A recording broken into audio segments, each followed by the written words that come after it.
Abatuuze b'ekyanja ku Ring Road bakeeredde mu kikangabo oluvannyuma lw'omujaasi wa UPDF Private Wilson Sabiti okutta mukama we retired Colonel Charles Okele Engola mu maka ge. Mu kuba amasasi atwaliddemu n'omukuumi w'oku Lusegere Lieutenant Nadia Timo ng'ono embeera ye mbi. Sabiti olusse mukama we agenzaako amasasi mu bbanga okusinza akatambi akakwatiddwa nga naye tanneeko amasasi agamutiddewo mu saaluuni.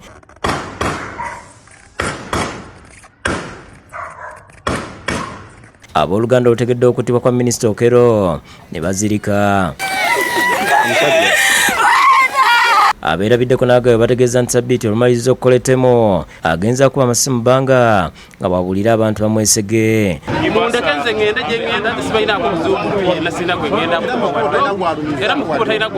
Kubanga magazini agisuddeawo olumaze okuba okunakirira nga agenze ng'akkirira ng'akuba n'agenda wali eyo.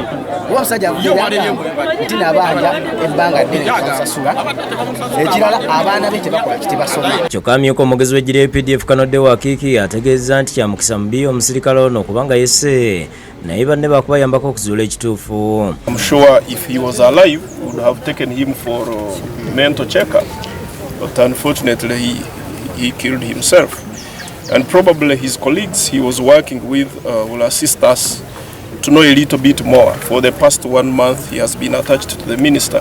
Abudde nti banne bandibadde baako kye bakola singa omulabye nga yeeyisa mu ngeri etali nnungi. Omusirikale yenna bw'aba yeeyisa engeri gy'otategeera musirikale munno gezaako obuwulire akuddako okulaba nti ensonga ezo zigonjoddwa nga tezinnaba kuvaamu ebintu. Omu ku beerabiddeko ye Haji Latif Sebaggala ng'agamba nti aliko byabadde agenza okugula ku dduuka n'alaba omusirikale ng'ajja kuba amasasi okuva mu kikomera. Neighbor wange kati mbadde nve kasaawa 3 n'ekitundu nenyimirako awo waliwo edduuka linyimiriddeko bwe nyimiriddeko mbadde ndabye engula ngenza okuwulira nga mpulira amasasi ngenza okulaba nga nnengera emmundu waggulu nga ndaba batandise okuba amasasi badde eno ogenda okwekanga nga ndaba omusirikale ayambadde uniform ng'akola ki ng'akuba amasasi. Kye mbagambye ateeka okuba nga alina kyakozeeka tumale okugendako eka okutuuka awaka nga mighty honorable minister egudde wansi abadde amaze okweteeka agenda mu cabinet meeting ng'ali mu suuti bulungi nnyo ng'ali wansi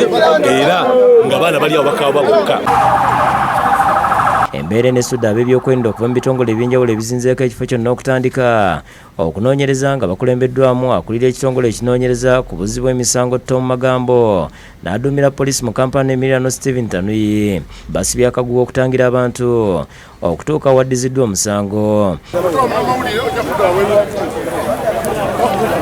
Abantu bakuŋŋaanye mu bungi era enguudo zikwatiridde nga beewuunya ekituuseewo. Baminisita bangi basukiddemu okubadde ow'ebyamawulire Dr. Chris Balyomunsi, minisita w'ekikula ky'abantu Betty Amongi nga bano boogedde ku mugenzi. Amongi yagambye nti baasembye okubeera naye e Namutumba ku lunaku lw'abakozi eggulo era n'omukuumi we Sabiti yabadde naye. And also to confirm as a ministry that this particular bodyguard has not stayed with the minister for long. It's only for about 1 month.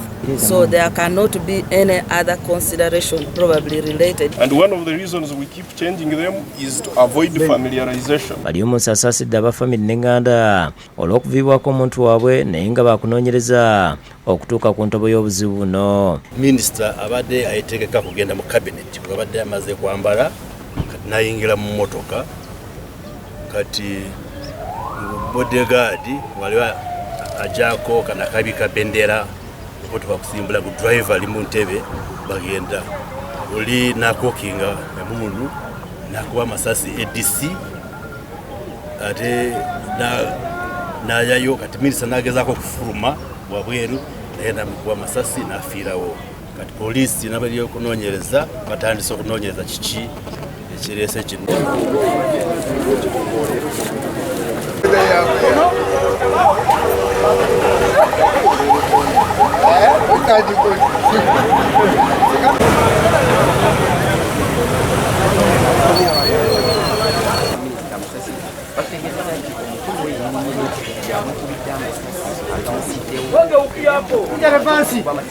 Download the app on App Store or Google Play Store now. Vision Digital Experience, the future of media.